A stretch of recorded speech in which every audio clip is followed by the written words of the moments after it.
calls you right now and it was not this kind of a situation, but the patient was actually, say they said, you know, the patient's on like 10 liters of oxygen, they're desaturating, what do you say to the nurse while you're trying to finish up whatever you're doing and running up? So first things first, you wanna find out the vital signs, most important thing, right? So you wanna find out, okay, does the patient have a pulse and a blood pressure, right? And if that's okay, then you can take, you know, another 2 minutes to get there.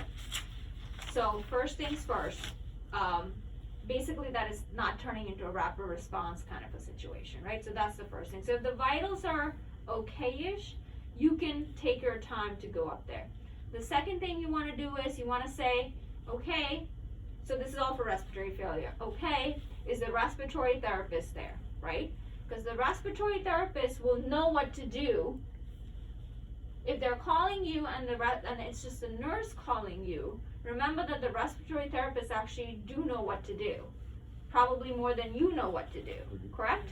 So second question should be, so first question should be, are the vitals okay? What's the blood pressure? You know, what's the heart rate? The patient's not about to code. And the second question is the respiratory therapist there, right? And if they're not there, you said, please call the respiratory therapist, you know. So you can ask the nurse, or usually the respiratory therapist will come into the room and upgrade the patient from whatever, the nasal cannula, the oximeter, the face mask, the non-rebreather, to the next step up. So like this woman is now on this vapotherm machine. So we didn't have these machines before, okay? So because you can see the oxygen going down, you can technically try to fix it by giving more oxygen, right? I mean, that's basically the point.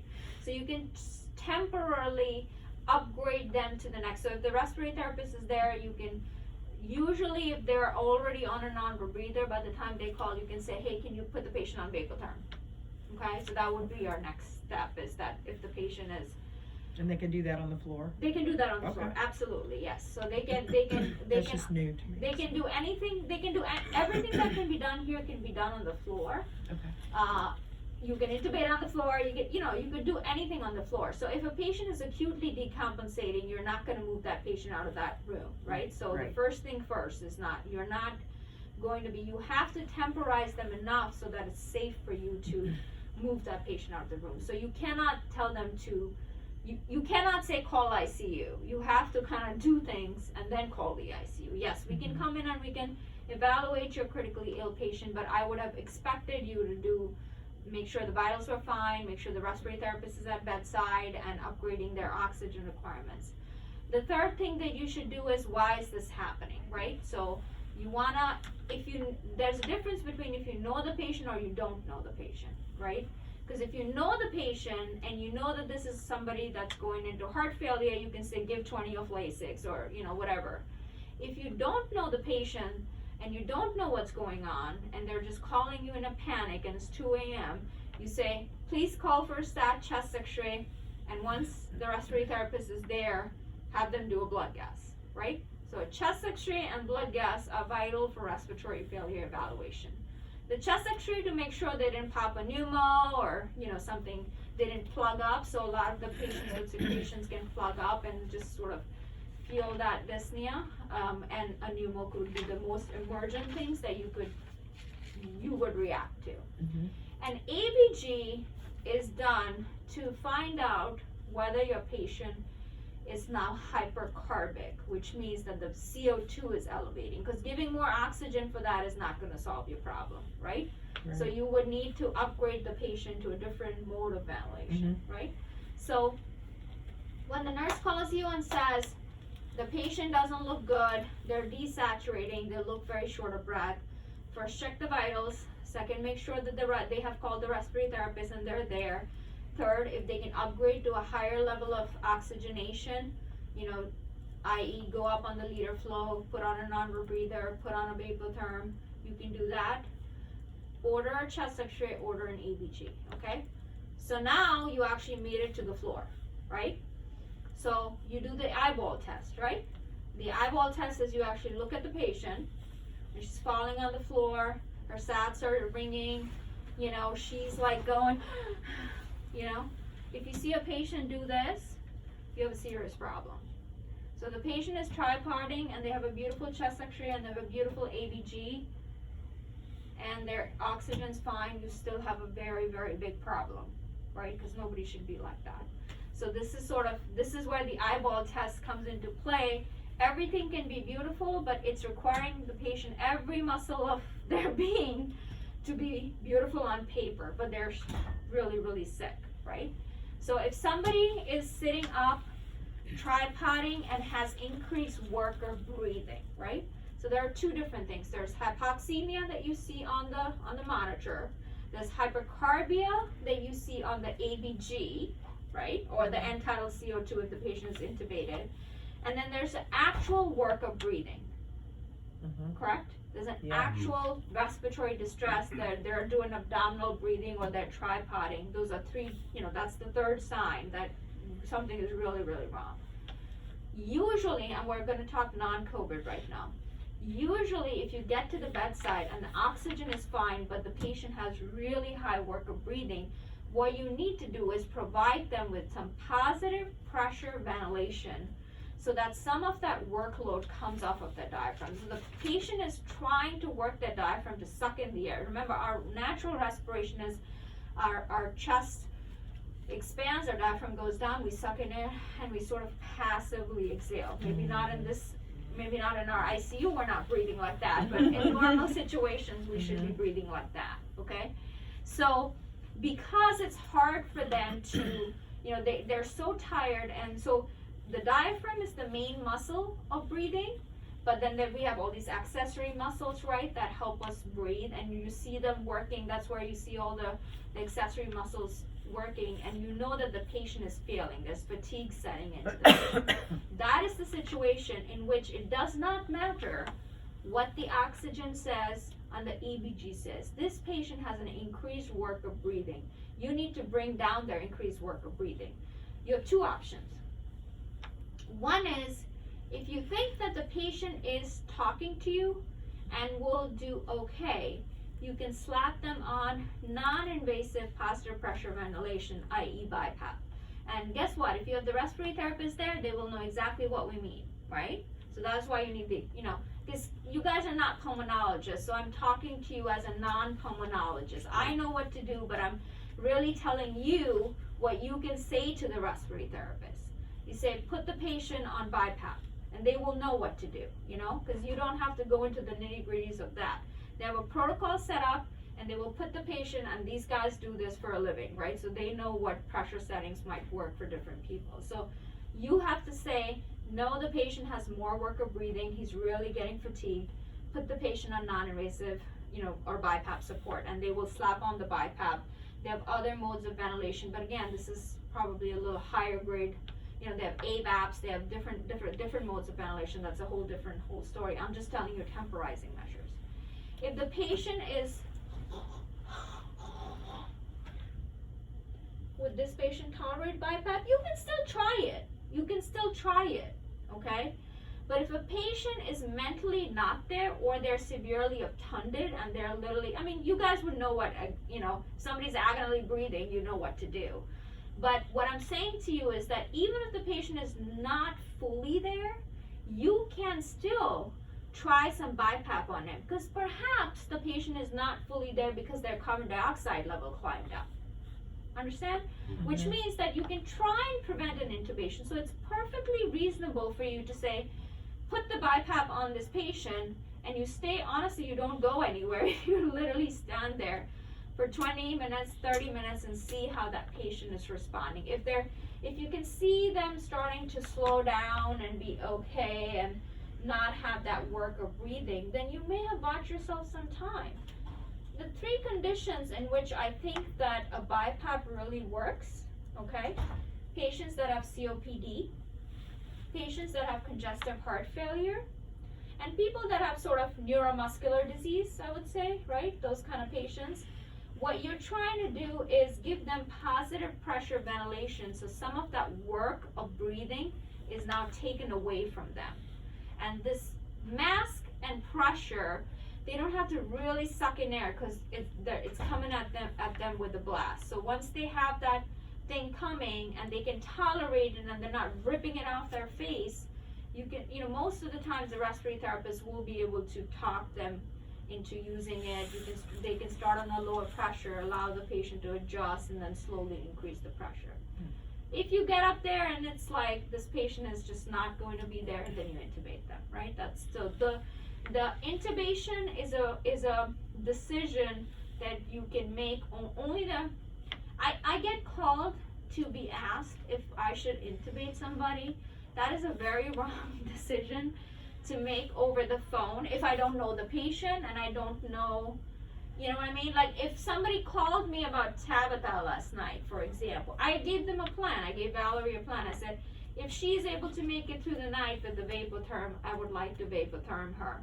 Unfortunately, she's a COVID PUI, so her management is different than I would have done the BiPAP, right? Remember, I would have done the BiPAP. So in this patient, if she was not on COVID, I probably wouldn't be using the vapotherm. I honestly would have upgraded her to the trilogy that she's supposed to be using because she has obesity, hypoventilation, and she's supposed to be on it anyways. So I would have gone to non-invasive positive pressure ventilation with this patient. But since we're not doing that for aerosolization reasons, I'm stuck with the vapotherm and intubation. So I lost that whole machine group that I could have used to prevent intubation. So before BiPAPs, we probably would have intubated all these people with increased work of breathing. But now that we have these nice sophisticated machines that can rate control and volume control and this and that, we can use them. And the reasons to use them would be increased work of breathing.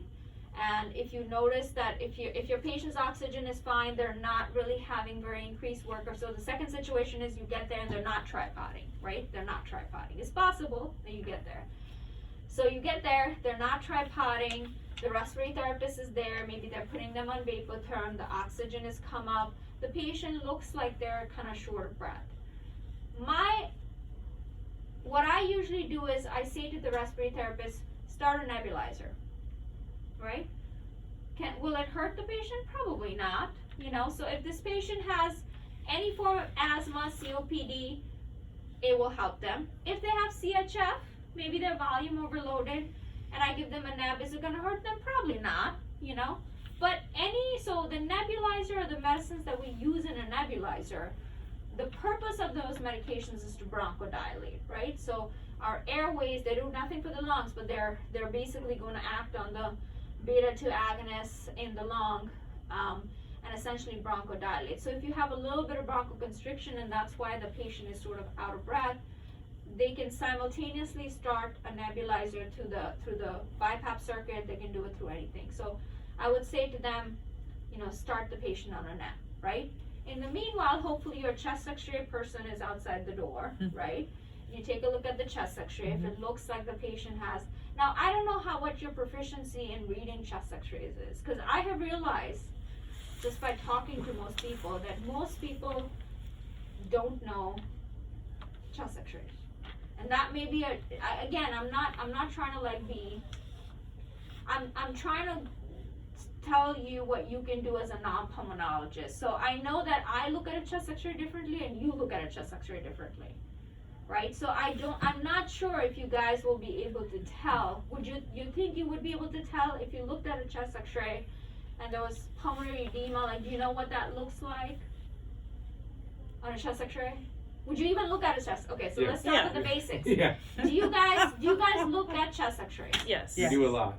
For the traumas and the pneumos and lines. We do Yeah. for lines, we do for, obviously it's mostly related around the abdomen. If there's free air, we'll look at free air. Right. But I'm Looking talking for chest X-ray, I'm not pneumothorax. saying abdomen. But during Yeah, traumas, we look at them, pneumothorax yeah. and- Fractures. Okay. So, So I big, think big that stuff. all of you would pick up pneumothorax. I Right. feel like that Right. would be a very no-brainer kind of a thing. I'm just talking as a surgical PA, what can you do, right? I think all of you would be able to pick up you're not going to pick up a COPD exacerbation because that's not visible on a chest X-ray. I wonder if you would pick up pulmonary edema. I don't know. Maybe some of you might, some of you might not. It Aldo. just depends on. Okay. Aldo worked as radiology tech. Okay, so Aldo Yeah. might be able to pick it up. But so I can look at a chest X-ray and I can say that the patient has pulmonary edema, let's try Lasix. I'm not sure that you guys would be able to do that. But you also have the advantage of there's always there's always a hospitalist or somebody in-house. So but at least you will look and make sure it's not a pneumothorax, right? I think most of the team would be able to look at it and be like, looks like there's some vascular congestion. Yeah. Right, that I- kind we of could- stuff, yeah, right? Yeah, we could know that. Yeah, you It can looks do better, that. worse. No, Yeah, comparing, yeah. Right. I would say everybody would Right, probably be and able I to. think vascular And congestion again, is a it good- depends on whether you know the patient or not, right? So if you know the patient and you know that the patient has heart failure, or you turn to the nurse and say, does this patient get Lasix? And she says yes, you say give her more. You know, Yeah. that's basically right. I mean, that's a quick and dirty way of Right. saying, okay, this patient is somebody that somebody thought diuresis was good at. We need to get this patient out of this. So the treatment strategies that you have used here is that you have increased their oxygen supply. You have decided or not decided to put them on positive pressure ventilation. Mhm. By giving a bronchodilator, you have bronchodilated them, right? Because those are sort of, obvious things that I want you guys to know what to do. Because it's a lot of things when you think about it, Right. like you can do without ever having to call me. There's a Right. lot of stuff I'm putting on you, but this is what I do. So I'm trying to tell you what I would do. And then the fourth thing is if you can think that if a diuretic, because these things work fast. Like these are the things that work really fast, right? The things that work really fast in minutes is increase their oxygen, put them on BiPAP, give them a breathing treatment, give them some Lasix.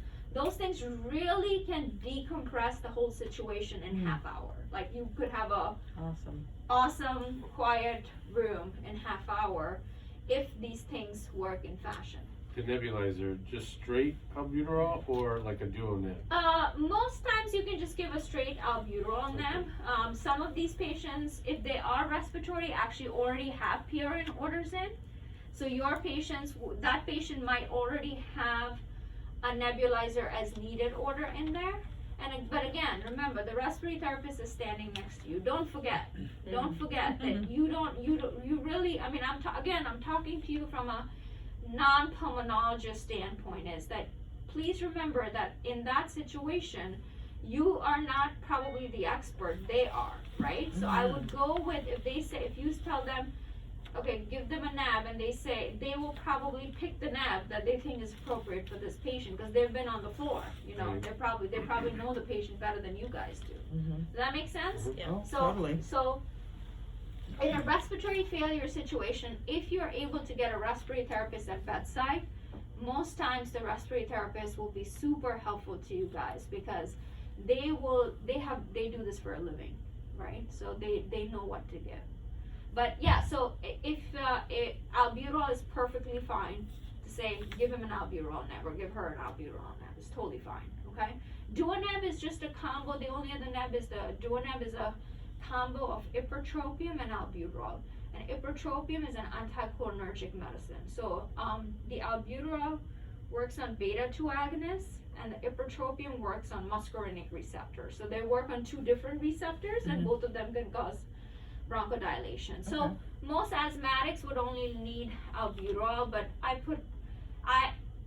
our patients are sick. The patients that are my patients with asthma and COPD are usually not your run-of-the-mill asthma patients, right? Because most asthmatics don't come to a pulmonologist. They don't need to. They can be taken care of. So my patients, if it was my patient, would likely have more chance of them having Duoneb at home than albuterol because they're sicker people. Does that make sense? But you can just give albuterol neb and you would never be wrong. If they say the heart is racing, right? The patient is tachycardic, you can choose Xopenex, which is levoalbuterol. That's the. But Do we have again, that? Yeah. We do. Yeah, it's available in a neb form. We have that, and we actually have a puffer of Xopenex too. Yeah. So levoalbuterol is sort of an isomer of albuterol. I guess it causes some patients tolerate it better with the palpitations and all that. And if you have somebody who's tachycardic, technically, it doesn't cause as much tachycardia as albuterol. But again, those are very finer things, and you don't have to go into that. So if you put a patient on BiPAP, say for example, coming back to the BiPAP, I would give that patient 20 minutes to see how they do. Honestly, 20 to 30 minutes. If they're still dragging, they're still out of it, their respiratory rate is still in the mid-30s, I think it's time to intubate. So your question to when should we intubate, right? So when should you intubate? If you reach a patient and it's a cold situation, intubate. If you reach a patient and it's agonal breathing, intubate, right? Don't think of anything, right? So those are sort of more obvious. If you reach a patient and they're having a seizure, don't intubate. Don't intubate, right? Because most people will have their seizure, you'll give them the seizure medicine, but most people will have a post-ictal phase and then be okay. If a patient keeps seizing, intubate. That happened to me one time when I was a fellow. The patient's on the floor and they just kept like seizing, so we literally like held her down and intubated on So the were floor. you, so like in that, did you do an intervention and the seizure just kept going? Yes. Okay. The intervention for seizures is Did Ativan. that- okay. Ativan pushes. That's on our Ativan exam. pushes. Okay. Just so you know. It's Just- on our exam, Yeah. on our research.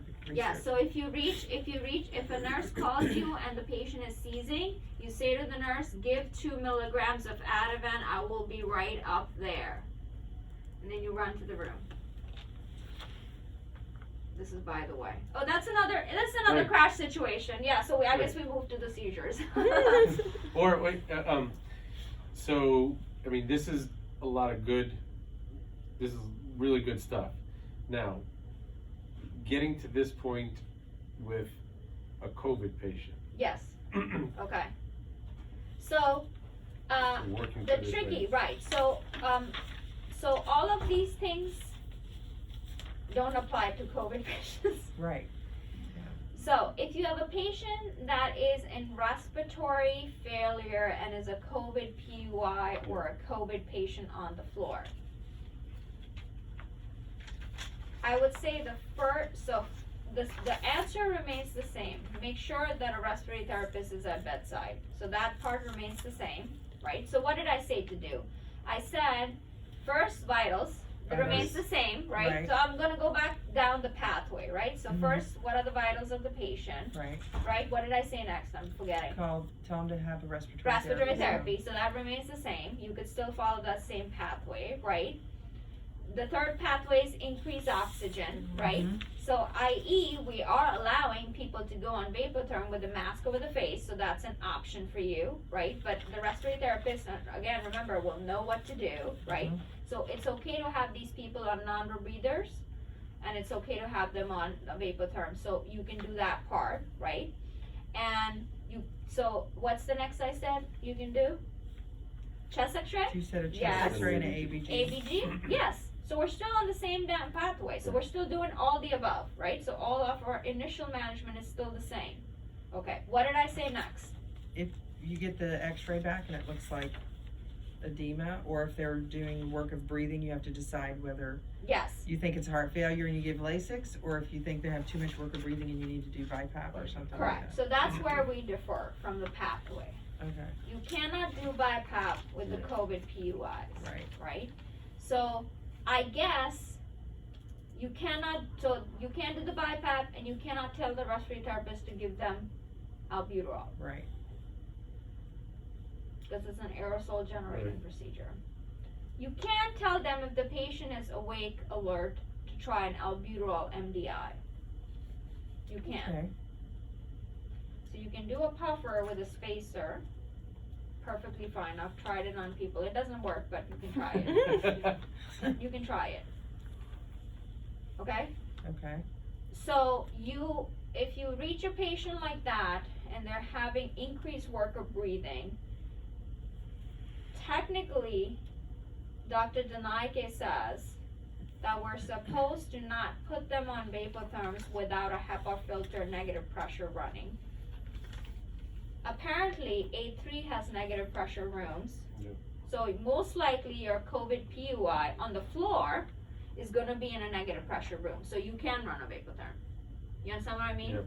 So I'm just like, Yep. in the current situation, these people on the floor are going to these specific negative pressure rooms, so you could potentially institute your Vapotherm right then and there, right? What is going on when the patient's on Vapotherm with everybody else in the room?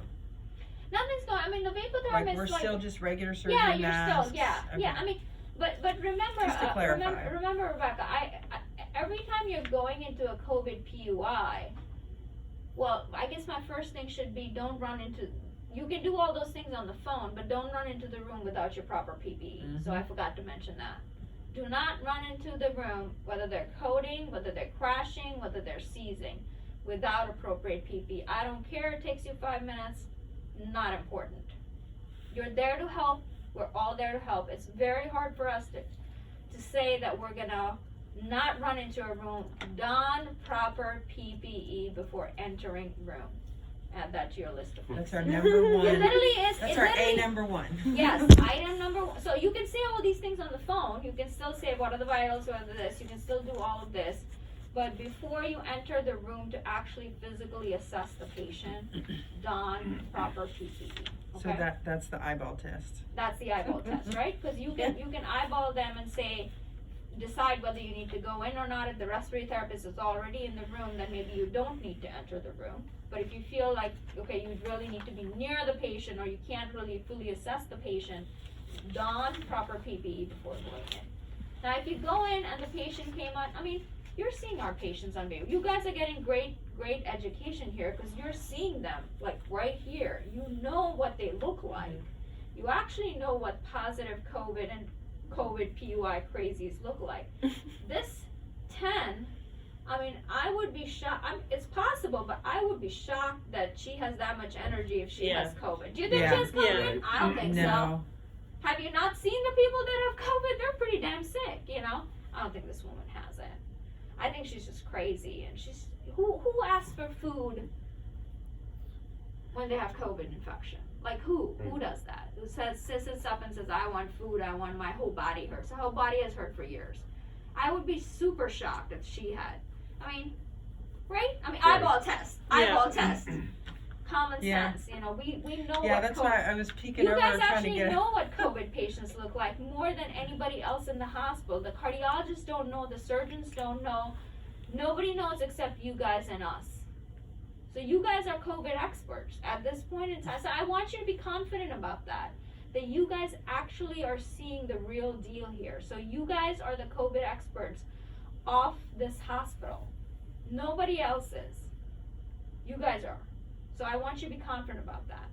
So when you don your PPE and you go in and they got them controlled on the vapotherm, next you'll say is move them to the ICU.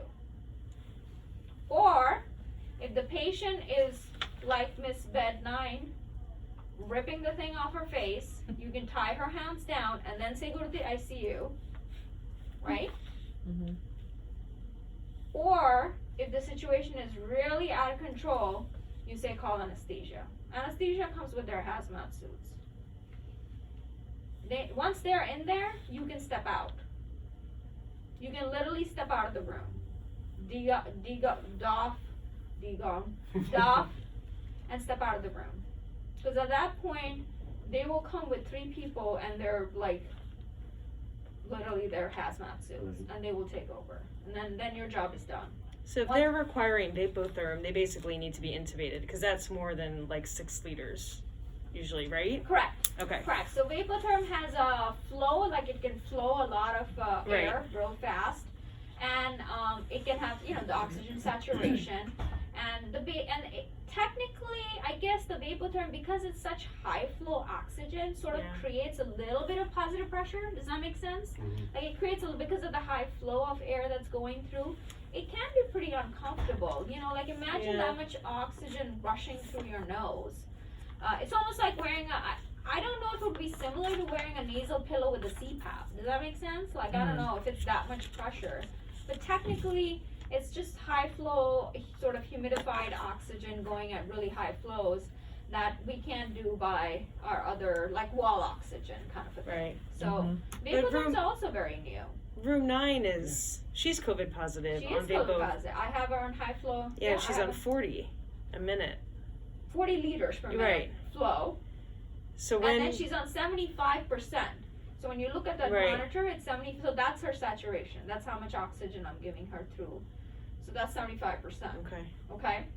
So yeah, she has nowhere to go but intubation. Right. If she keeps on doing this, I'm gonna intubate her. I'm not intubating her because I've never extubated a COVID patient. Yeah. Now might be just me. Maybe next week, maybe bed 8 can come off. Like I'd be happy. I would be really happy for him. But you see what happens once they get intubated. Yeah. You gotta line them up. You got 5 drips going. Then they need to be paralyzed. Then they need to be this. I mean, it's a pretty, you know, like it takes you down a whole other pathway. But sometimes it's less work than this. You know, it really is. Like I really want to intubate her because it would be Her less nurse work. is exhausted. The Yeah. nurse is exhausted. Nicole is exhausted. Yeah. I'm exhausted. Yeah. I feel so bad for her because she is constantly going in there trying to tell. We don't put mitts on awake people, honestly. Like awake, alert, oriented people. We don't do that. But this lady is an idiot. She's behaving like an idiot. You know, like I thought Tabitha was doing fine till she pulled that one on us, but. What do you do with these people? You know, so if you called me tonight and you said, this woman, I think I'd be too tired and I'd just say intubate her, you know, because it's enough. You have to, so what you're trying to do for COVID patients, I guess, which was not what, when I did this rotation, not last week, but the week before, the thing was if they were on 6 liters, let's intubate them. So then they intubated all these people in that week that I wasn't here in New York, right?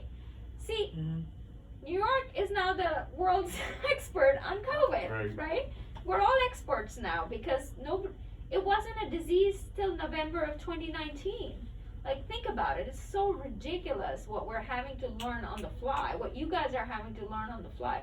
In which other universe would be having this conversation? We'd probably have a presentation. We would probably, you know what I mean? Like, it would be so much more structured. But I think with the COVID patients, if you can get them on Vapotherm, get them to an ICU, get the hospice next to you, and if the hospice assesses the patient, I don't think that you guys should be really deciding to intubate or not to intubate unless I told you. So I told Valerie that, you know, if she goes down, just intubate, and I would be perfectly fine. I think she would have called the hospice nevertheless. Again, we're strategizing for the middle of the night situations, right? So I would say that if you guys get to the point where you're able to safely get a patient from A3 to our ICU on a Vapotherm, then I think you should call for help from the hospice. And the hospice comes by and says, yeah, I think we should intubate the patient, then call anesthesia. And like I said, once you call anesthesia, you literally you should not be in the room. You should be out of the room. Because they will go in and they will take control of the situation. And then it's all done. Then your next job might be to throw a central line in. That will really be the only other thing that you would have to do.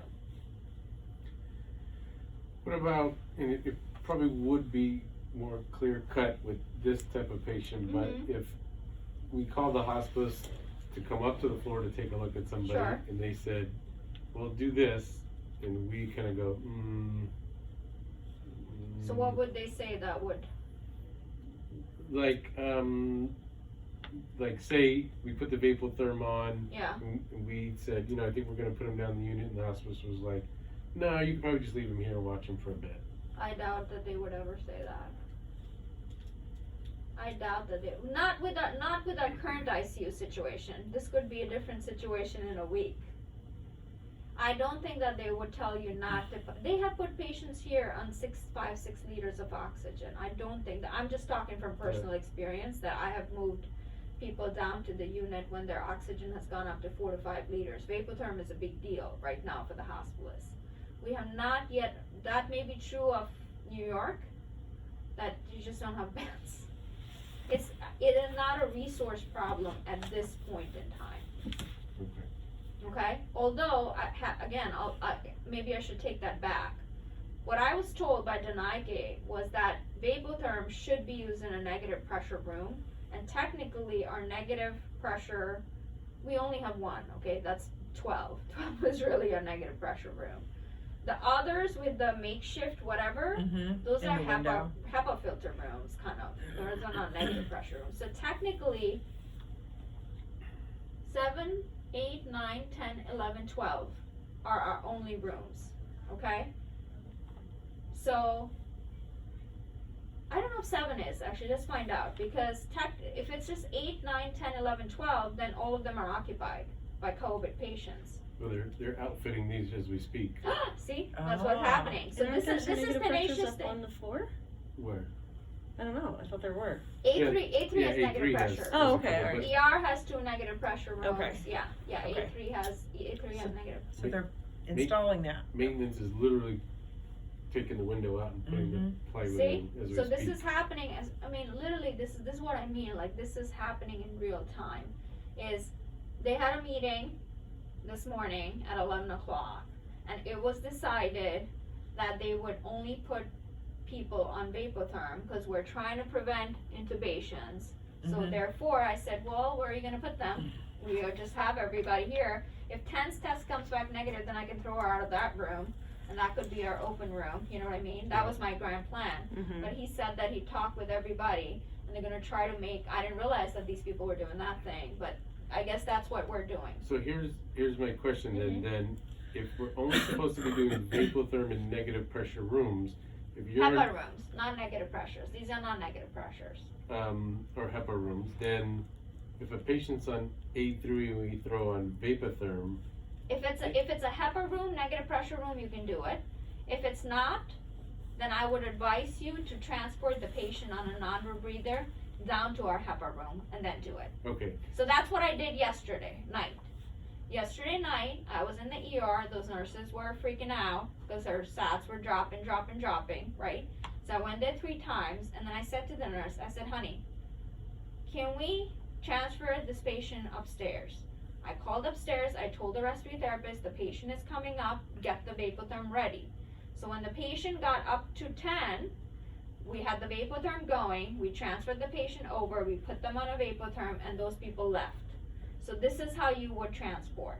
If you are not in a HEPA room upstairs, you would put the patient on a non-rebreather mask, transfer the patient down to one of these rooms, call ahead, get your vapotherm ready in the room. When they arrive, the respiratory therapist will switch them over.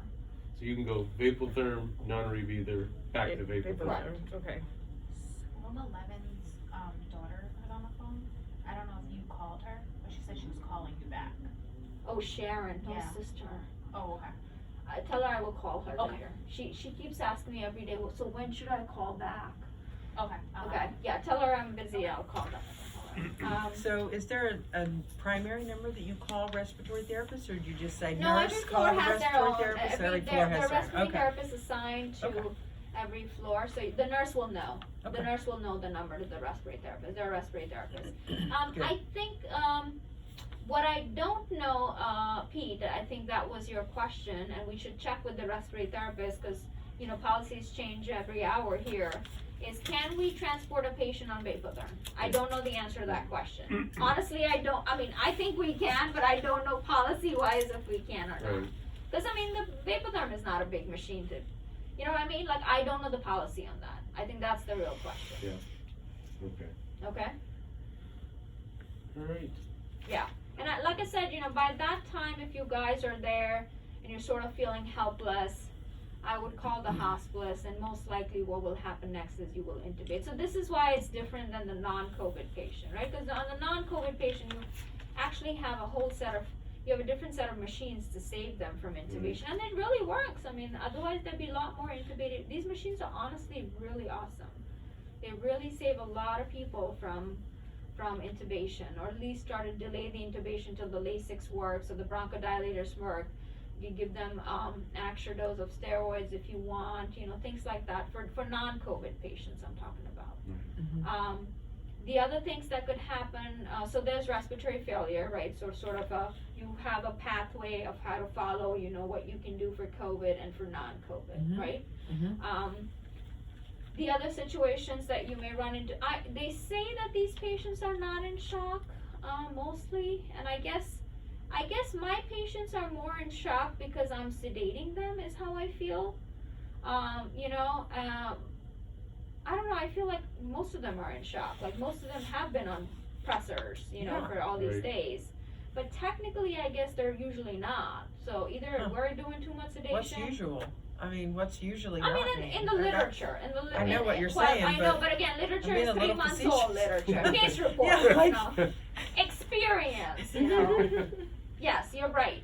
Yeah. And, you know, technically we were not supposed to have young people here. Right. Remember, it was supposed to be the 70 and the 80 According and the to 90 what, year old. right? Yeah. Well, they didn't exactly. obviously read the textbook because they all showed up here.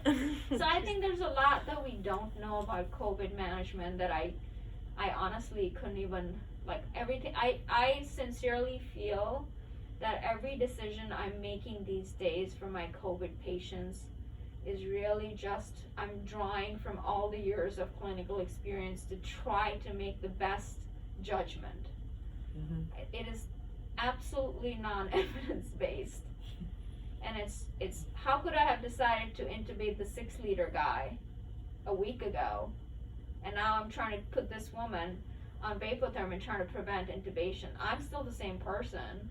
You know, the COVID hasn't changed as far as I know. But how did I intubate a 6-liter guy as soon as I walked into the door on Friday morning? And why am I tolerating her? Mhm. So I personally struggle with that because, you know, it seems like I know what I'm doing, but I'm not. And I'm just saying this to you because I feel like it's okay for you to be like, okay, I really don't know what to do next.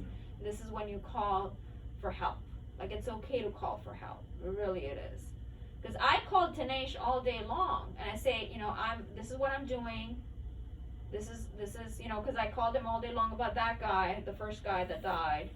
Because I said, this is what I'm doing, you know, we got him intubated, blah, blah, blah, I'm going to prone him, I'm going to do this, I'm going to do that. And I called him about this woman and I said, I'm not going to try to intubate her. So, the COVID stayed the same, I stayed the same, so practices changed, I guess. You know what I mean? Like, it's very hard for me to say something to you about COVID because probably by next week it will be something different. Well, I think anecdotally too, the woman, the nurse from Midstate who Yeah. refused intubation, you know, who self-proned Yeah. and was like, Yeah, she did you know, well. So yeah, I'm so that's, trying to, you know, I'm trying to like- go down her, because my Gotta other go guy down that I that put in the path. Right. vent is not alive. right. So I'm trying not to do the same thing. Yeah, it's so hard. It I mean, the literally is mortality is like- just if you I'm get like, intubated. she was successful and he was not. So I think I'm gonna try this pathway to keep this one alive. Because I feel like this one, did he die of the COVID or did he die because I put him on the vent? Oh, you can't tell me that the vent was helpful or harmful. You don't know, because I don't know. Nobody knows. A ventilator is a very different environment for a human being. It's not. It's a easy decision for me, but it's really life support. You're putting somebody on life support, and you're totally changing their dynamics. You're totally changing the way. Remember, I told you we normally breathe negative pressure, Mm-hmm. and now we're putting positive pressure. It's a totally weird. That's why people can't get used to their CPAPs and BiPAPs. I tried a ventilator pipe thing when I was when I was in fellowship. I think there was some rep coming. I couldn't even I couldn't even tolerate for a second.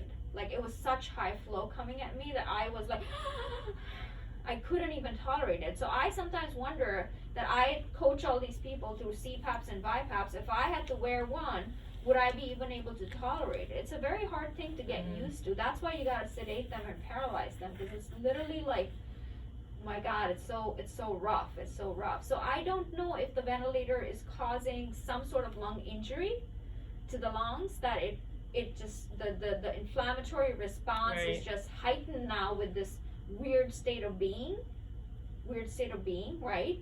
Or it is that, yeah, he would have eventually, maybe he wouldn't have done well with the vapotherm, but I never tried it with him. Because I was told not to do it. Right. I don't know. I honestly, I struggle with that because I don't know Pete. Maybe he would be alive. Like, I don't know. It's a difficult decision because we're in such uncharted territory that I don't know that the decisions I'm making are the correct ones or the wrong ones. But I'm only going based on the fact that I got one lady through it, so maybe if I just persist, I can get the second lady through it, and that'll be a win. Mm-hmm. You know what I mean? Yeah. Because look what's happening to my vented patients. They're not doing well. Thank you very much. Yeah. Yeah, no Thanks, worries. Bakaya. That was good. Yeah. Yeah, so I mean, follow the pathway. Follow the pathway. It will, if nothing else, it will teach you to keep, it's practice. If you follow the same strategies, you will get better at it and it will come to you intuitively. I'm gonna actually, who has 11? Should we prone her? Yeah.